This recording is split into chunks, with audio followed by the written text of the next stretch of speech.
বিসমিল্লাহির রহমানির রহিম। আজ আমরা অনার্সের আরেকটি প্যাসেজ নিয়ে আলোচনা করব। তো প্যাসেজের রাইট অ্যান্সার কিভাবে লিখতে হয় আমরা শর্ট টেকনিকে দেখে নেব। সো চলুন শুরু করা যাক।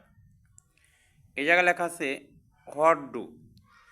যদি কোনো বাক্যে ডাব্লিউএইচ ডু ডাজ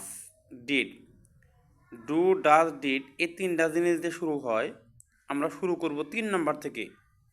এই যে 1 2 3 এই যে ইউ, এই 3 নম্বর থেকে শুরু করব।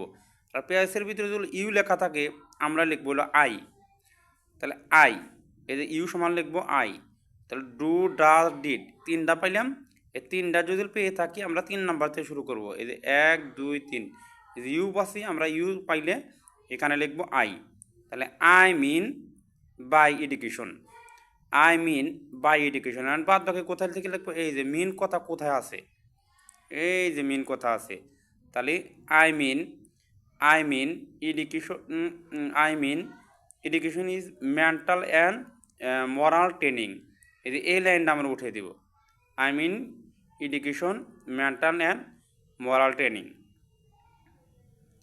তারপর আরেকটা জিনিস, what are the problem in our education system. এখানে এই যে হোয়াট আর, যে আর আছে, এম ইজ আর ওয়াজ আর থাকলে 3 নম্বর, 3 নম্বর থেকে পরে আবার ফেরত আসতে হবে 2 নম্বরে।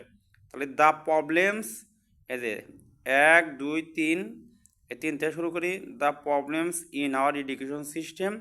এই 3 নম্বর লেখার পরে আবার ব্যাগে আসতে হবে 1 নম্বরে, এই যে আর। তাহলে এই জায়গায় প্রবলেম এবং এর একটা সিনোনিমে থাকতে পারে। প্রবলেম মানেও সমস্যা বা ল্যাক অফ মানেও সমস্যা। তাহলে এ বাক্যের ভিতরে আমি প্রবলেম খুঁজবো, প্রবলেম যদি না খুঁজে পাই আমরা ল্যাক অফও খুঁজে পেতে পারি।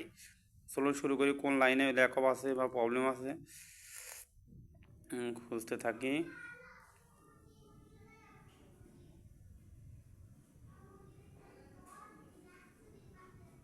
এই যে that is a lack of proper planning and our education system. এই যে সিস্টেম, এই বাক্য পেয়েছির ভিতরে যে কোনো একটা জিনিস থাকবে, যে সিস্টেম কথা পেয়েছি লাস্টে পেয়েছে, যে বাক্যের ভিতরে সিস্টেম বা যে কোনো একটা ওয়ার্ড পাইলে ওই লাইনটা উঠিয়ে দিব। তারপরে হু শুড কাম ফরওয়ার্ড, এই যে 3 নম্বর কি এই জায়গায় মডেল ভার্ব আছে, মডেল ভার্বের পর একটা মূল ভার্ব থাকে। এখানে মডেল ভার্ব থাকলে আমরা 4 নম্বর থেকে নেব না, 4 নম্বর থেকে না, হু থাকলে সরাসরি সাবদের বসিয়ে দিব। এই জায়গায় দেবো কোথায় কাম ফরওয়ার্ড কথা লেখা আছে,